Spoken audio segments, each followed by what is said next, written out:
Hi everybody, I'm Jeff, And I'm Linda. and welcome to the Paranormal Pub Table, where we talk about the paranormal at a pub table.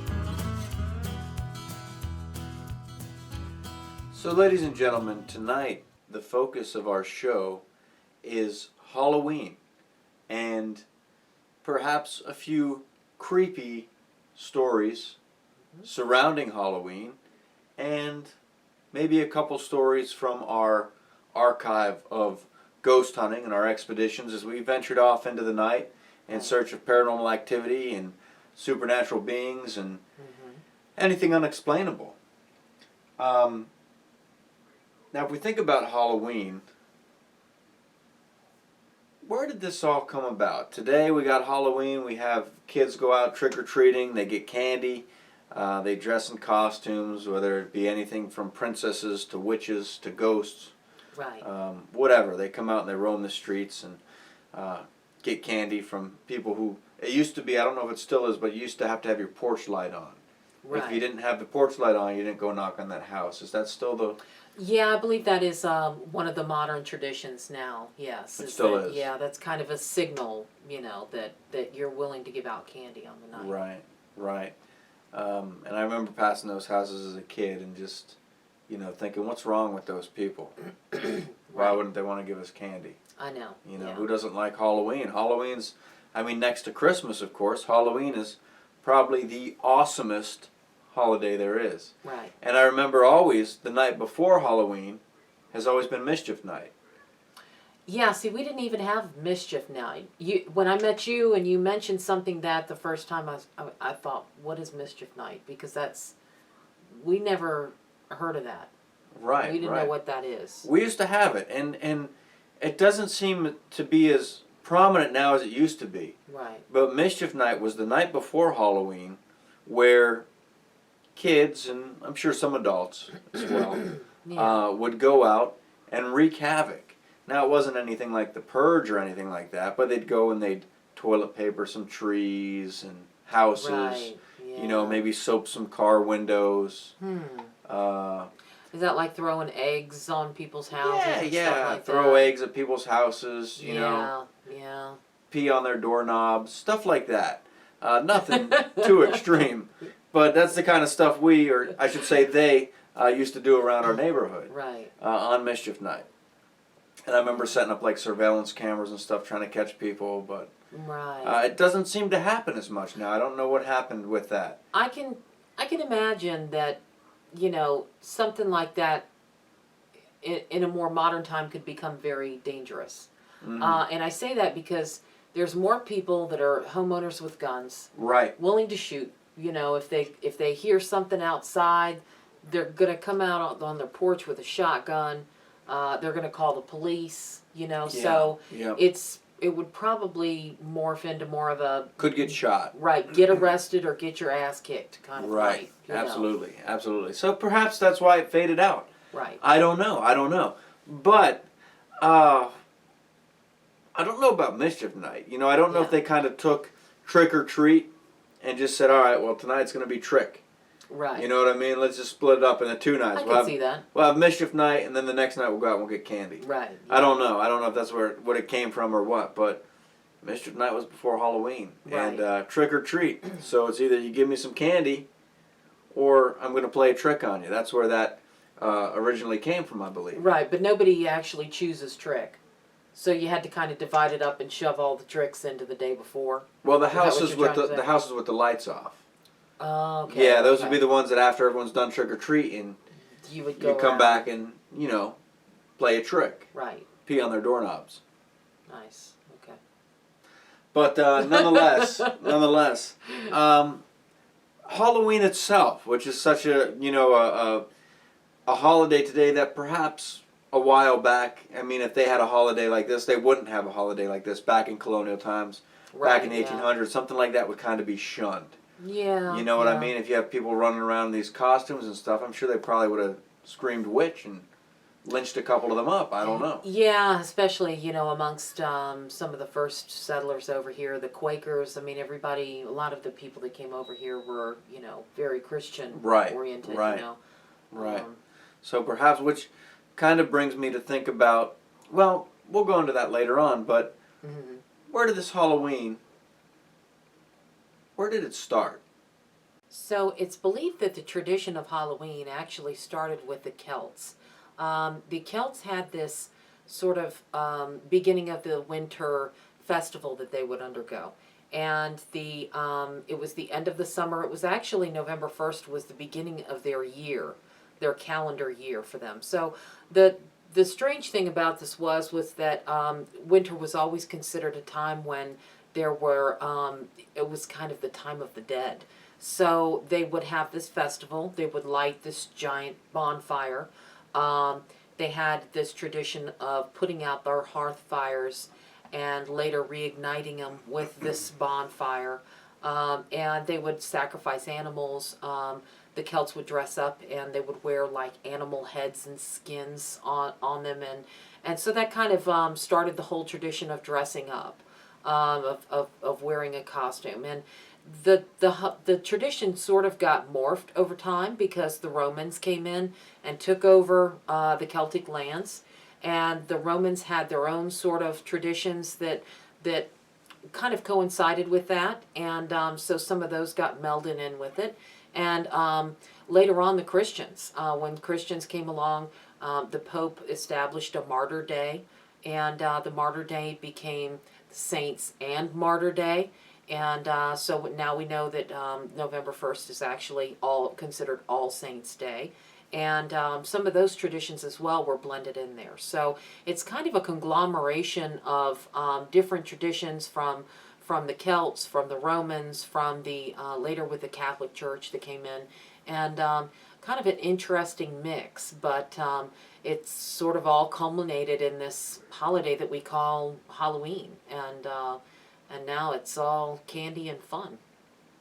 Right, it's all fun until someone gets their doorknob peed on. Right. And that's kind of creepy to think of a bunch of grown people wearing animal skins and oh yeah. It's kind of like Silence of the Lambs, only with like animals. It's little. And it's not like wearing a leather jacket. It's you're wearing their heads and stuff like that. Right, you're wearing it on your head. That's odd. That's odd. Yeah, it really is. And they would actually burn animals to sacrifice them to the gods. They would burn their crops and things from that year. That doesn't seem productive.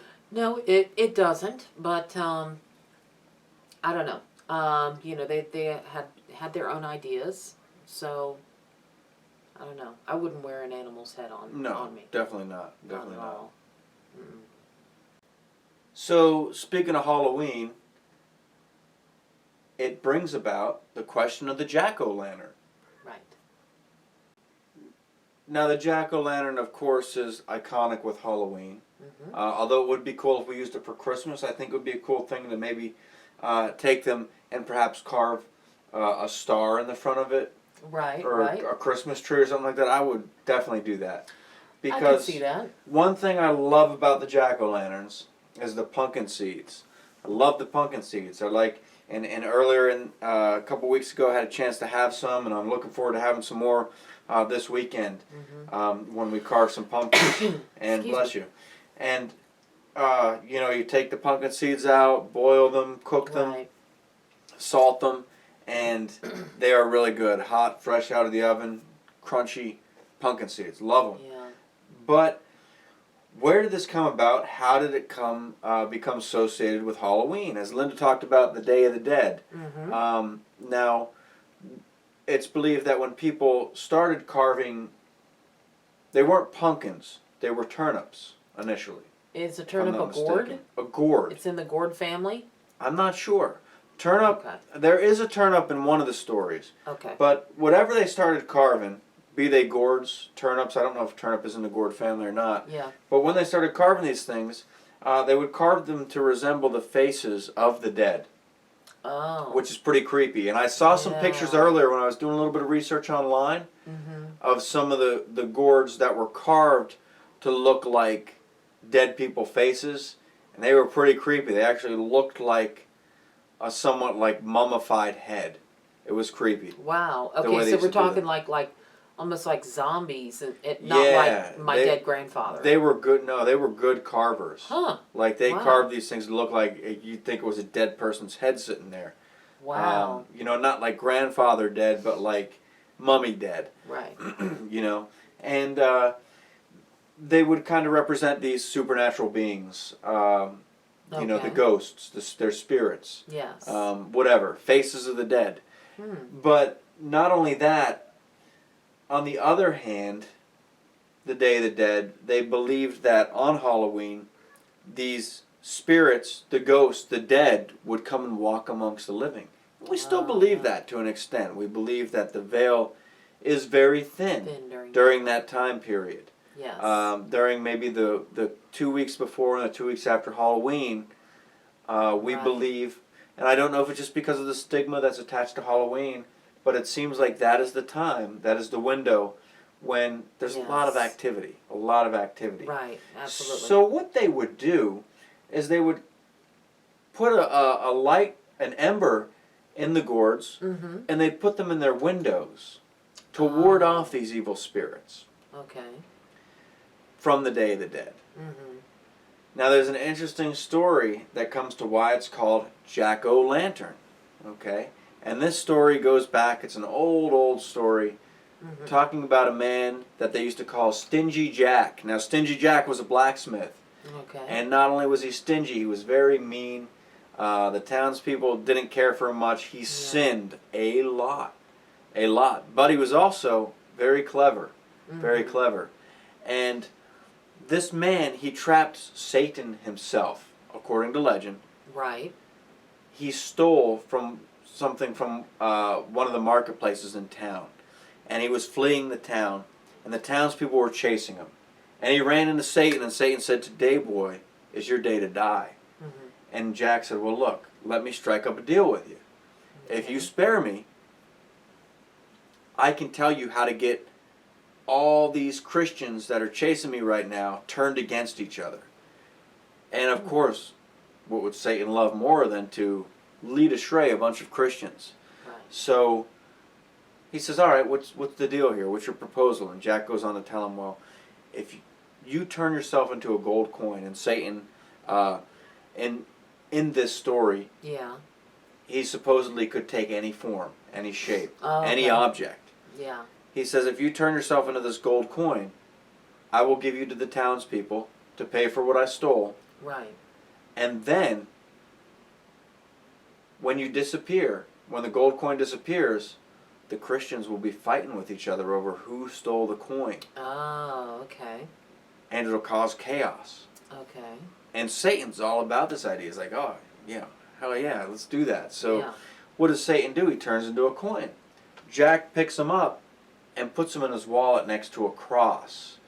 And according to this legend, the cross just takes away all of Satan's powers. Oh, so he's trapped. As long as he's faced with that cross, he is trapped. So, what does Jack do? He says, "All right, I'll make a deal with you. I will let you go if you promise to never take my soul." Okay. So Satan agrees. What can he do? He's helpless. He's trapped in this wallet. If they had wallets back then. Yeah. But he's trapped in this purse. You know, because men had purses. It's not girl purses or man bags, but like little change purses, I'm sure. Yeah, probably like a goat's bladder or something. Yeah. Back in that day. Probably like that, or an animal's head. Yeah. Who knows? But Satan is trapped in here with this cross, and he makes a deal with him. He says, "All right, if you let me go, I'll never take your soul." Right. So as the years fasted row, old Jack, he grew old. And what happened? He died. And he sinned so much that there was no way in hell that he was getting into heaven. Okay. All right? So, you know, he's turned away at the pearly gates, and they say, "No chance, Jack. Your name's not in the book.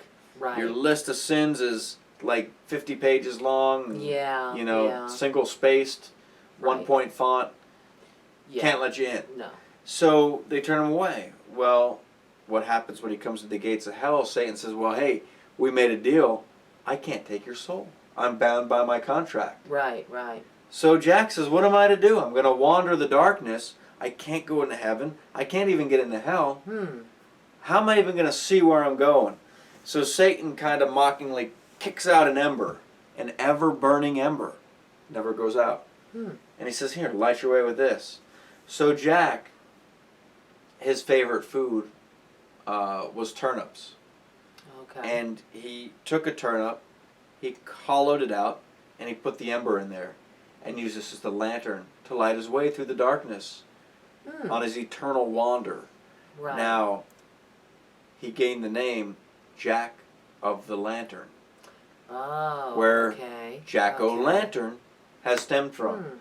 A long story with a good moral, Right. right? What's that moral? Don't be a sinner.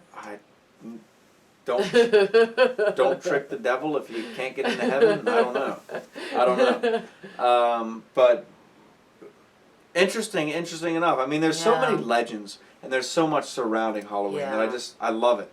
And you know, stories like that are pretty cool. Yeah. True, probably not. But then Probably again, not, you no. know, I'm willing to put possibility to anything. Right. But that one probably not, because I don't think the cross would necessarily take away Satan's powers. Because I've seen where people have. I don't know. I mean, it very well might. But what doesn't ring true for me is if this Jack is so incredibly clever, and then why is he just about blacksmith? Perhaps Jack is an ass. He sounded like an ass. He sounded like a real ass. But you know, you never know. I mean, right? It's definitely an interesting story. It is. You know, it is. it sure makes sense. Are there any other possible origins stories for the origin of a jack-o'-lantern? The name Jack-o'-lantern. Yes. Now, I read briefly about this, and I could be slightly off, but will-o'-wisps. What is Familiar that? with that? The lights I've that heard of appear above the swamps, Yes, and they yes. lead people off the paths. Right, right. They're also called, like I said, I may not be 100%, but they're also called jack-o'-lanterns. Oh, really? And that's where the term they may have came from, because it's that light that leads people. Because people would go off the path trying to find out what that light was, and as they got closer, it would fade. I don't know how that relates to the pumpkin per se, but nonetheless, it was a kind of a mysterious light off in the night. Yeah, not quite as interesting as a burning ember from hell in a turnip. Right. You know, but definitely, you know. Yeah. I could see carried that. by old Stingy Jack. Yeah. Oh, the lantern. Oh, jackass. But nonetheless, so what are some of your favorite things that we know when we know Halloween is coming around? Right. We know this time of year is coming around. Yeah. What are some of the things that you look forward to? All right, so I don't really want to sound like, you know, a downer when it comes to Halloween, but there's something that's just terrible about carving pumpkins. I hate it. It's the biggest mess. You know, you have to cut through this thing first, and then you have to scoop that crap out of the inside, and then you're expected to pick the seeds out of it. I mean, that's not happening. You know, I'm one of those people, I'll take a Sharpie marker and do a work of art on this thing. But I just, you know, and I enjoy looking at other people's pumpkins that have been carved, but I don't want to carve it myself. Now, that being said, one of the things I do look forward to on Halloween is pumpkin flavored things. I'm not quite as crazy about the pumpkin spice stuff as Jeff is, but it's been a long-standing tradition in my family to make pumpkin bread. And it's actually more of a cake than it is a bread, because it's moist, the top of it stays moist. My mom likes to screw it up by putting like nuts and berries and raisins and healthy stuff in there, and I just don't do that. I like it plain. You warm it up with some butter on top of it. Oh man, I could sit there and just eat that stuff. Sounds good. An entire loaf of it myself. Mm. So that's one of the things that I look forward to the most about Halloween. Now, it's always fun when you have little kids in the house because, you know, they're so crazy about dressing up. I also look forward to taking the kids out and letting them pick out their Halloween costume because, you know, it's always just kind of like Christmas. It's more of a holiday for the kids than it is for the adults. But when the kids come back with this load of candy and there's certain things that they don't eat, guess who gets to eat it? Yeah. So that's another thing that I really like about Halloween. Except for ones like malt balls. Malted milk balls? Yeah, you like those? Oh, Get yeah, out of tear here. up some malted milk balls. Huh. Yeah, now there's other things that, you know, that I don't really like so much, but, you know, for the most part, candy, I'll pretty much eat. I'll pretty much eat anything. But, yeah, those are the things I like the most about Halloween. Now, of course, I have to concur with Linda about the pumpkin spice stuff. Right. To an extent, except for it's good, but I really like it. I love the pumpkin spice coffee, and Right. For those of you that know I'm a connoisseur of hot sauce, may not know that I'm also a connoisseur of pumpkin spice coffee. Now,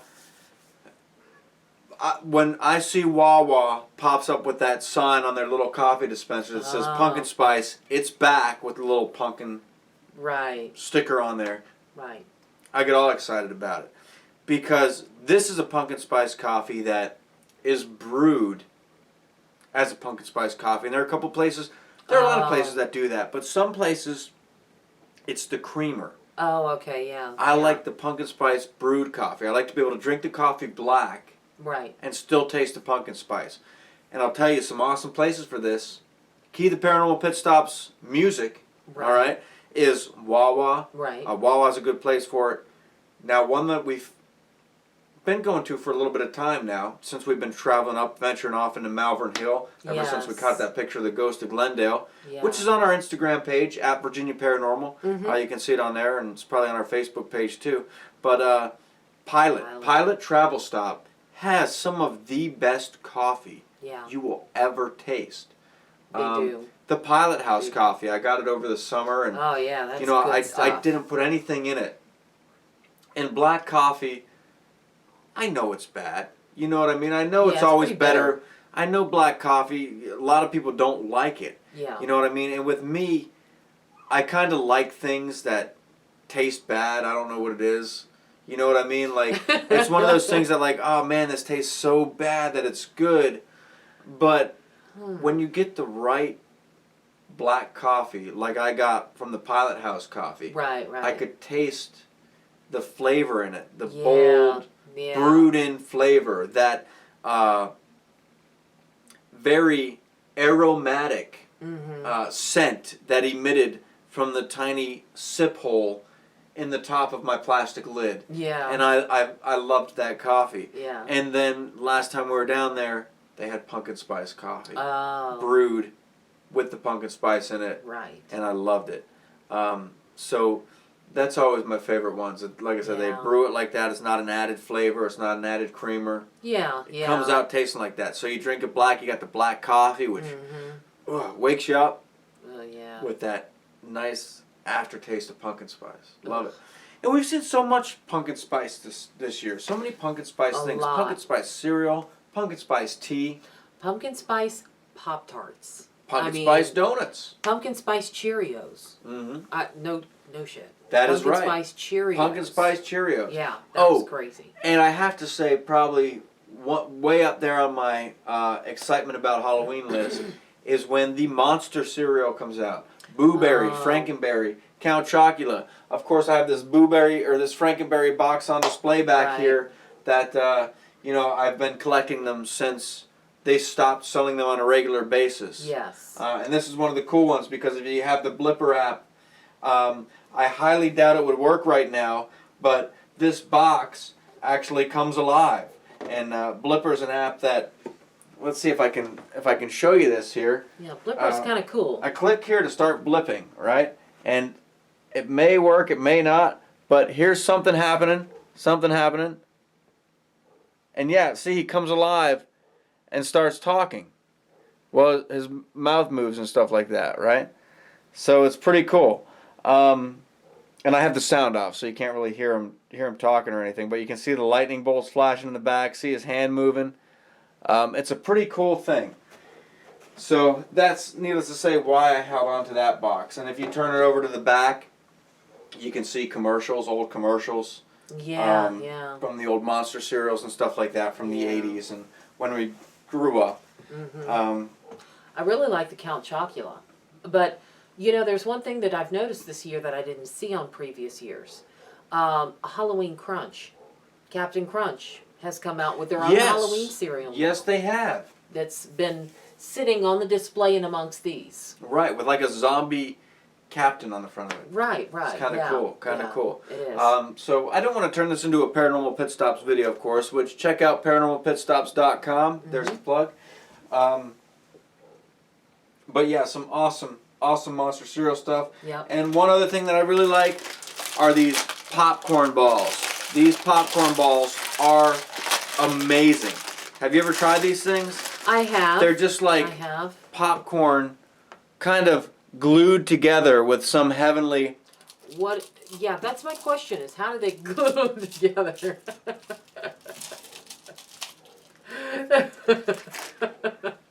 That looks terrible, I have to admit. It looks like a giant rice cake. No, that's good. What is it glued together with? Is it like caramel or is it like... I think it's honey. I can see, okay. No, it's like Rice Krispie treats. Oh, it's like whatever's in there that glues it together. Yeah, it's like marshmallow that glues those things together. Yeah. Perhaps, but... I could see that. Try it. No, that's okay. Okay. I'll pass. Yeah, but they're really good. So, Halloween awesome, and then of course you got the decorations and whatnot, which are just really, really good. It's really fun to decorate for Halloween.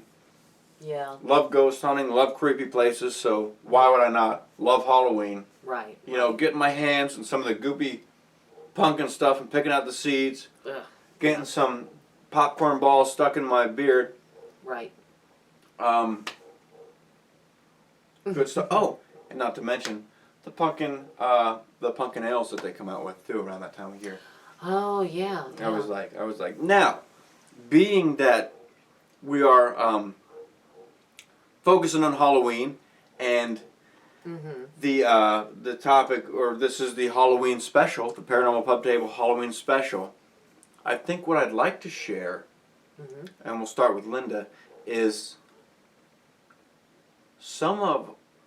let's each share one of our most creepy, horrifying experiences during our ventures exploring haunted locations. Okay. All right. So I'd have to say that one of the creepiest things that I've ever experienced happened here in Virginia along the Colonial Parkway. Now, there was this guy that I dated who was a Marine, and he had a best friend, crazy guy named Matt Birch. Birch was one of those guys that was a little bit off the wall, but he also claimed to be able to seek out ghosts. We didn't know what he was talking about, but we were into the paranormal, so we were like, okay, you know, let's go seek some out. Show us what you can do. So Matt gets in the back of the car, and we're driving down the Colonial Parkway where he directed us to go. And he says, okay, up on the right-hand side, a little ways up here, is going to be kind of a dirt road that's chained off. And he said, you're going to pull over there. Well, you know, we went ahead and pulled over there. He said, down this road, we're going to find ghosts. So we said, okay. So we parked along the side of the road, not too many years after the Colonial Parkway murder came through. And it was probably not the best thing in the world to do, but nonetheless, I was with 2 Marines. So, you know, I felt all right.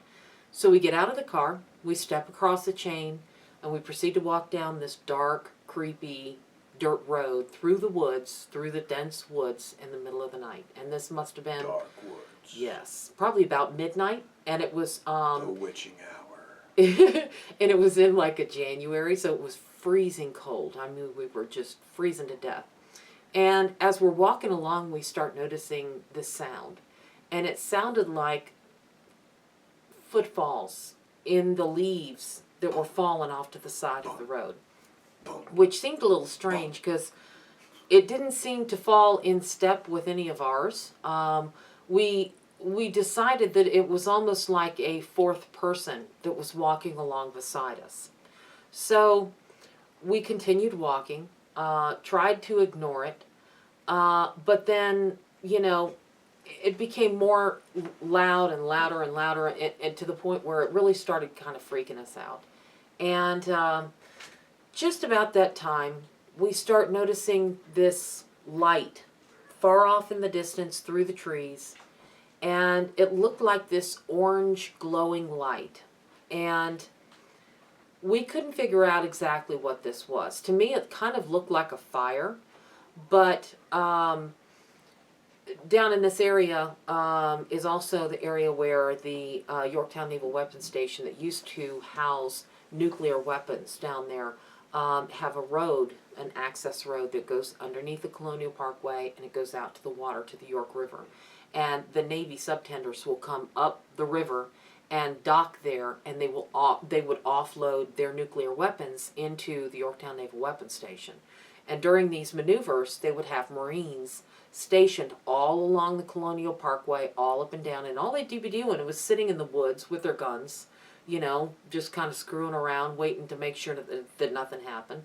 So the guys were pretty familiar with this area and said, there's nothing out here. There's nothing that could be causing a fire. There's no houses. There's no lights. There should be nothing out here. So I got a little bit creeped out, you know, and I told him, I said, I really don't want to walk up on some Satan worshipers or some, you know, witches coven out here in the woods in the middle of the night, because that would not be cool. So we turn around, we go back to the car, and the guy said, hey, we want to go back and see what that light was. So I said, okay, you go right ahead, I'm waiting in the car.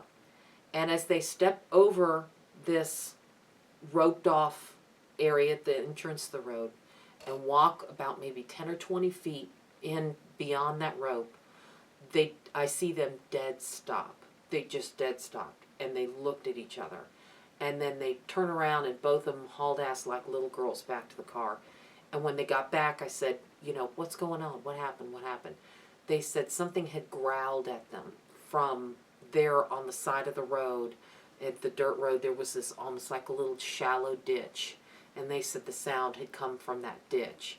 And they refused to go back down that road again. So, nonetheless, you know, we got the hell out of there. We went off to another haunted location that was equally as creepy. Crazy. But, yeah. Crazy. Yeah. Fires. Something growled at them. Yes, something growled at them. Yes. That's interesting. Yeah. The Colonial Parkway. I would say definitely a place that, if any place should be haunted, it should be the Colonial Parkway. And there are reports of paranormal activity along there. Oh, yeah. People seeing apparitions and such, of course, because it goes through Native American land. Right. It connects the historic triangle of Yes. Jamestown, Williamsburg, and Yorktown. Right. And some creepy stuff happens in all three of those places. Yeah, absolutely. All three of those places.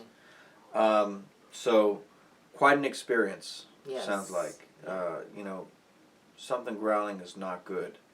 No, and you would think that if it was a wolf or some sort of like actual canine, then the first time we walked down the road and came back, we would have scared it off. Right. That's the one thing that creeped me out about it, was that whatever this was that was in the woods growling at them was obviously not an animal that would have been scared away by us moving around so much to begin with. Right.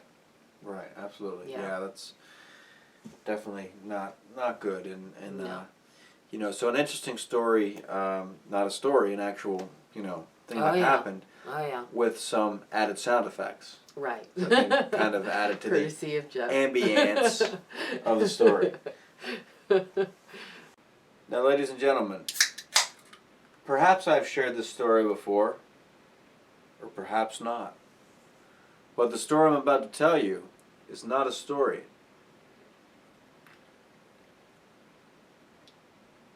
It's actual events, occurrences that have happened at a place that, in my experience investigating, and this is since my time with Virginia Paranormal Investigations, there has been experiences before that, but especially with my time with Virginia Paranormal Investigations, that's when I discovered this location, a place known as Old House Woods, up in Diggs, Virginia. Matthews. Old House Woods was, at the time that we first went there, perhaps the single most eerie location I have ever been to. I mean, I remember the first time driving by there. I remember at that point on the internet, when you research stuff, they kind of had, most of the information seemed to be transferred by message boards, where people would post their experience at a location or at a place, and someone else would reply, and it would just go down. You could go and read the feed. Right. There were places about that, like that about Devil's Road and Rosewell, and of course, Old House Woods.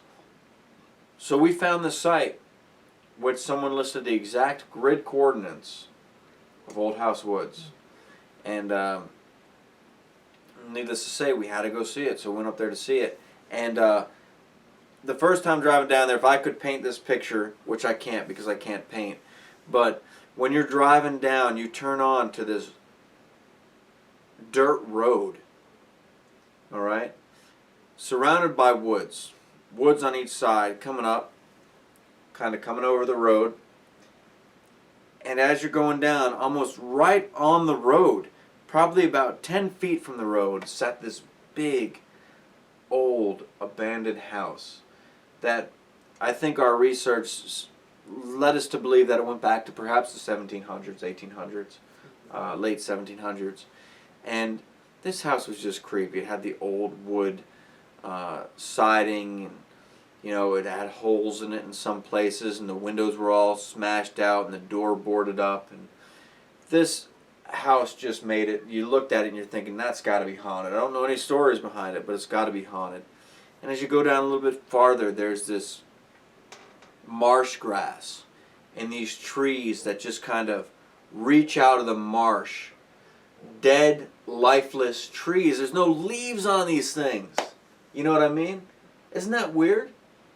Well, I think they're pine trees mostly, but they're like the most scraggly pine trees you can see. They are scraggly. Yeah, I mean, it's very just, scraggly. it's a very just dreary, creepy area. It is. Even in the daytime, it's very dreary. Yes. And the stories of this place involve pirates and buried treasure and British soldiers and all kinds of ghosts and headless dogs. Headless dogs that people have seen, and ghost ships, and a banshee as well. Right. There's even a banshee up there. Well, one night on Halloween, was Halloween? No, it wasn't Halloween. It was a full moon. That's what it was. It was a full moon on Friday the 13th. And we like to think, on these times when perhaps the veil is a little thinner, perhaps activity has increased, where can we go investigate? And of course, anytime we think that, Old House Woods comes to mind. So we usually have to deter from there and say, all right, let's take it somewhere else. But no, it was Old House Woods. It was going to be Old House Woods. So we went up there, and the first weird thing that happened was there was a bunch of dogs. And I'm telling this report because I don't recall telling this one before. I know I've talked often about a shadow figure that we've seen up there, and probably in several videos, and I don't want to really beat a dead horse with that. But the dog story, there were all these like hunting dogs. We heard them all barking down towards the beach because this road ends at a beach. A little beach that you probably wouldn't sit on, but a beach nonetheless. And we hear all these dogs down there barking, and soon like a pack of them come running up the street, almost as if they're running away from something, like they're running with a purpose. They don't even acknowledge us. We're stopped, pulled off on this little dirt road across from the old house. They don't even acknowledge us. They go running by, and as the few stragglers come running up the end, it must have been an animal, but it was just a shadow of an animal. Like, I couldn't see any features on it. You know, it was a full moon. It was a bright blue glow that covered the whole road in the woods, and I could see the dogs fairly clear. But in the shadows, I just saw this thing, probably a little bigger than a dog, a little smaller than a deer, come darting off, and boom, it knocked this dog and took him off into the woods. We heard him flop through the water and yelp, and we're like, what the hell happened? We're shining our lights down there, looking in this ditch, and there's no trace of that dog. Whatever came darting out of the woods snatched this dog up and took off with him. And that was a little unsettling. That was a little unsettling. So, where the normal person would probably get in the car and leave fast, we decided to walk further down the road. And we did that. Me and one of our other investigators, me and him, were walking down there. And nothing happened that was quite as creepy as that. Because you don't know what it is. You can't see it. You can't even hear the thing. Yeah. Is it going to get me next? I don't know, because it was pretty big. Yeah. You know, something that's big enough to snatch a dog is a big animal. Right. I'm not saying it was a ghost, but I'm saying it was something big and dark that I don't want grabbing me and running off into the woods with me. Yeah. You know what I mean? So we're walking down, and there's wildlife galore up there in the woods, and I think one of our videos perhaps is a sample of this. Any video that we've done at Old House Woods probably does. And, you know, there's crickets and there's toads and there's all kinds of chirping and motion out there. And all got dead silent. And we're like looking around, looking at each other like, that's weird that it got dead silent. And just then, the other investigator, he looked up at the trees, the scraggly trees that are sticking out of the marsh. And he saw something jump from the top of one tree to the other. And this thing was kind of like in the shape of a person, a monkey almost. Right. And these trees are not close together. It's not like it's a 5-foot jump. This was like a 15-foot jump. Wow. From treetop to treetop with no branches. Right. You know? And he mentioned he saw that, and then all of a sudden the wildlife starts again. So it's weird that the wildlife stopped at the time that he saw this. I don't know what it was, but there were some weird shadow figures. Yeah. Some weird people. Probably not people, but there were some weird beings lurking in the shadows of Old House Woods that night. Right. And on several other occasions we went up there. I mean, I can't pick one which was the most disturbing, because each time you think you've seen it all at Old House Woods, you see something new that really throws your mind for a loop. You know what I mean? Absolutely, yeah. So speaking of shadow figures and things that lurk in the darkness, I'd like to bring this to your attention if you have not seen this yet. Okay, this device right here is our latest addition to the VAPI toolbox. Okay, I'll bring it a little closer to the camera so you can see here. It's got the signature ghost on the front.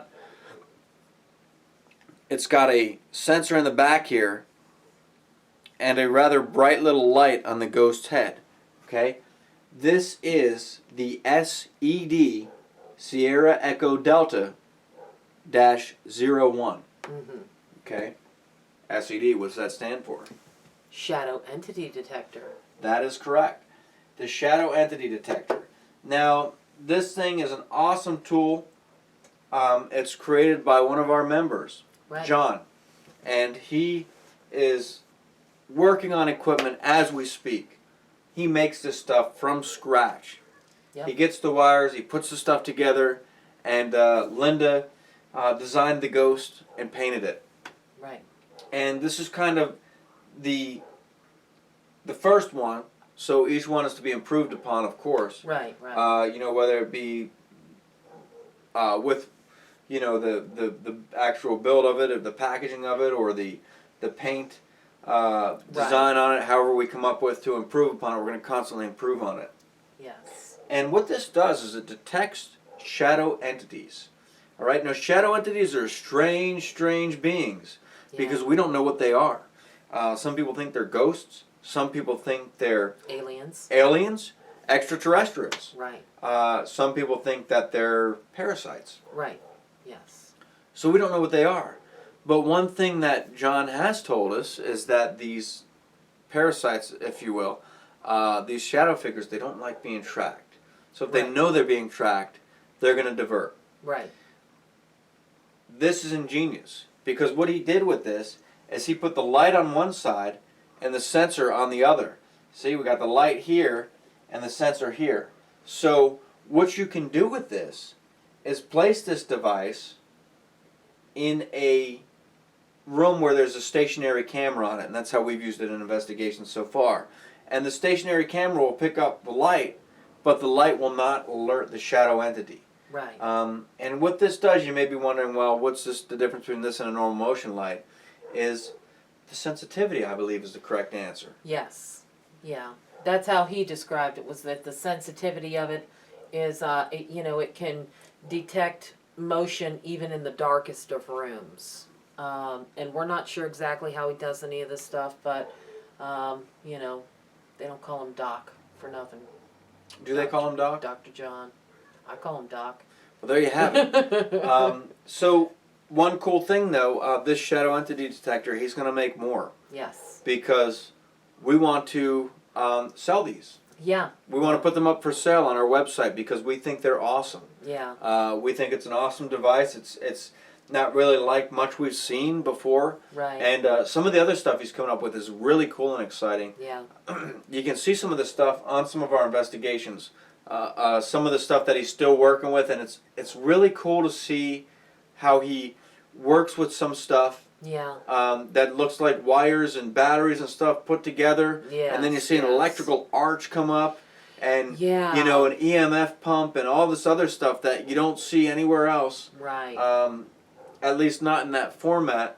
Right. And then you see him, after he perfects it, package it up Yes. into something that looks as awesome as this. Yeah. Yeah. So, like I said, these will be on our site, vaparanormal.com, or just contact us if you're interested, so we can kind of tell him to start working on some more. Yeah. Because he'd love to do that, because like I said, he's all about paranormal research, Right. Right. paranormal investigation, helping us out, helping other teams out, Yeah. and anyone that wants to do it, coming up with the best equipment that can possibly prove or disprove the existence of paranormal entities at a given location. Yes. Okay. Absolutely. So, awesome stuff. Check out these videos, youtube.com/Virginia Paranormal. You should be watching that right now, because that's probably what this video is on, is Right. youtube.com/Virginia Paranormal. Yeah. Yeah.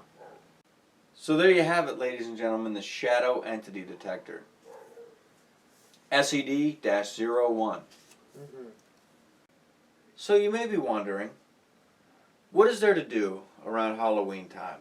What are some cool things, some haunted attractions that I could go to? Some people like to go to haunted houses, and Yes. some people like to find the real haunted locations around Halloween. I mean, it's Right. Halloween, ghosts are on our mind. Oh, They're yeah. going out to places like Old House Woods, Crawford Road, the Hickory Fork House, Oh yeah. Yeah.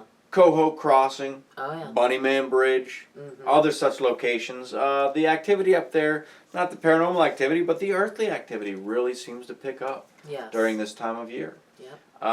Some places that are pretty cool, if you happen to be up in Pennsylvania, or even around Wilmington, Delaware, northern Delaware, in Mountville, PA, they have what's called the Field of Screams.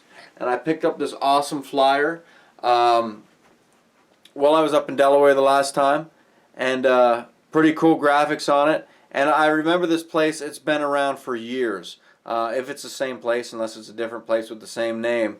And I've never had the opportunity to go there, but Field of Screams, I've heard some awesome things about it. I've heard it's like super, super creepy, and several people that have gone up there to see it says the original location only, Lancaster, PA. So Cool. I guess the parking is at 191 College Avenue in Mountville, PA. So awesome place. I would definitely recommend checking that out. Now, one that I did have to do, which isn't necessarily Halloween, but pretty cool nonetheless, the Wilmington and Western Railroad. Okay, they give train rides on an old steam engine, and well, I guess it wasn't too old, the steam engines. I really don't know how old it was, the one that took us, but it was cool to ride on a steam train, and it was cool that it took us through such an awesome area, through a part of Delaware where you can see the leaves change of color. There's little streams that flow under the tracks. There's the Ashland Nature Center. There's Brandywine Springs Park. Right. There's all these awesome places and so much just nature all around that you can really get a good view of the fall foliage from the comfortable seat of a train car. Now, Brandywine Valley is very haunted. Brandywine Valley is, yes. Yes, super haunted. This is where I've spent years driving around and late into the night, down the dark roads, the back roads, the side roads, and seen some pretty creepy stuff up there and heard some pretty creepy stories. Yeah. Last but not least, ladies and gentlemen, if you're looking for something to do around Halloween, Yorktown Ghost Walks, okay? Yorktown Ghost Walks. You can check it out at yorktownghostwalks.com. There are tours that Linda and I are actually doing. We'll actually be giving the tours. Right. And Yorktown is one of the most haunted cities, if not the most, in Virginia. Yes. A lot happened there. It's been through 2 wars. Absolutely. A lot of battles. A lot of tragedy. Yes. A great fire. Battles out on the river. Oh yeah. Huge naval battle, yeah. Bombardments of rains of cannonballs coming in through the town. Yeah. Some very interesting and very historical figures that, hailed from Yorktown, Virginia. Right. Some of our nation's greatest leaders from that time. Absolutely. Were from right there in Yorktown. Absolutely. And we take you down there. We venture off into the night along these streets where the spirits lurk and, ghostly figures peer down from windows up above. And, soldiers are still fighting a battle from years and years and years long gone. Yeah. Still as residual hauntings replaying themselves. Yeah. So it's another thing that we'll be starting up this year for this Halloween. So we're excited about that, which should be cool. Yep. So there you have it, ladies and gentlemen. We talked a little bit about Halloween, some of our favorite aspects of it, some creepy investigations, and some awesome things to do. Now, this is just a fraction. These just happen to be flyers that I picked up over the past week, and of course, the Ghost Walks one, we ordered them because we do it. Them. So we made them. So I had one of those laying around too. I figured I'd show you. Yeah. But nonetheless, we hope you all have a great, safe Halloween. Absolutely. All right, and get a lot of candy because. Like Linda mentioned earlier, if you have little ones, it's awesome because you get to take them out trick-or-treat, and sometimes even when you're taking them, you can still dress up. If you don't, you can always dress up and give out candy at your house and kind of hide in the bush or something like that and jump out and scare the little ones. Right. So either way, it's fun. It's fun for the kids, I'm sure. Fun for the kids. And remember those houses that have their lights out. Yeah. When the trick-or-treaters are gone off the streets and everything has died down for the night, go pee on their doorknob. Yeah. Just, it'll make you feel better. Make you feel better because they didn't give out candy. So, until next time, ladies and gentlemen, I'm Jeff. And I'm Linda. And thank you for joining us for this edition of the Paranormal Pub Table.